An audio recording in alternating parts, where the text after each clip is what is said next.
উত্তর পাকিস্তানের বিভিন্ন এলাকায় হঠাৎ বৃষ্টি, ভারী বন্যা ও ভূমিধসের কারণে অন্তত ৩১৭ জনের বেশি নিহত হয়েছে।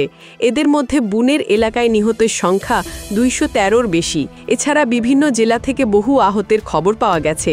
প্রাদেশিক ও উদ্ধার কর্মকর্তাদের তথ্য অনুযায়ী খাইবার পাখতুনখাওয়ায় ২০০ জন, বাল্টিস্তানে ১২ জন এবং আজাদ জম্মু কাশ্মীরে ১৯ জনের মৃত্যু নিশ্চিত হয়েছে। পরিস্থিতি এখনও অনিশ্চিত হওয়ায় মৃতের সংখ্যা আরও বাড়ার আশঙ্কা করা হচ্ছে। জাতীয় দুর্যোগ ব্যবস্থাপনা সংস্থা এনডিএমএ জানিয়েছে, ধ্বংসস্তূপে ১১৬টি বাড়ি ক্ষতিগ্রস্ত হয়েছে।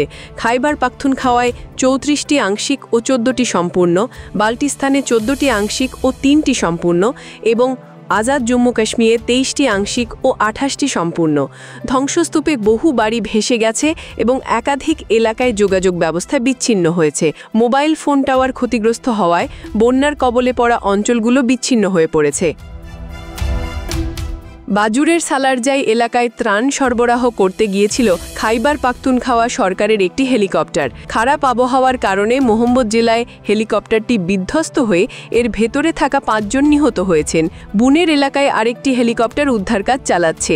নিহতদের ডিএনএ নমুনা লাহোরে পাঠানো হয়েছে এবং ২৪ ঘন্টার মধ্যে ফলাফল আশা করা হচ্ছে। আজই তাদের জানাজা অনুষ্ঠিত হবে। বন্যার পানি ১৩২ কেভি গ্রিড স্টেশনে প্রবেশ করে ৪১টি ফিডারে বিদ্যুৎ সরবরাহ বন্ধ হয়ে গেছে। মালাম জাব্বা এলাকায় ১৬টি বিদ্যুতের খুঁটি ভেসে গেছে। সম্পূর্ণ গ্রাম ধ্বংস হয়েছে, সড়ক এবং অবকাঠামো ভেঙে গেছে। প্রাদেশিক সরকার আগামীকাল শোক দিবস পালনের ঘোষণা দিয়েছে। সারা প্রদেশে জাতীয় পতাকা অর্ধনমিত থাকবে এবং নিহতদের রাষ্ট্রীয় মর্যাদায় দাফন করা হবে। খাইবার পাখতুনখাওয়া প্রাদেশিক সরকার পরিচালিত পাকিস্তান তেহরিকি ইনসাফ দলের চেয়ারম্যান ব্যারিস্টার গোহর খান সতর্ক করেছেন, বুনের নিহতের সংখ্যা আরও বাড়তে পারে। তিনি বলেন, এই মুহূর্তে রাজনীতি করার সময় নয়।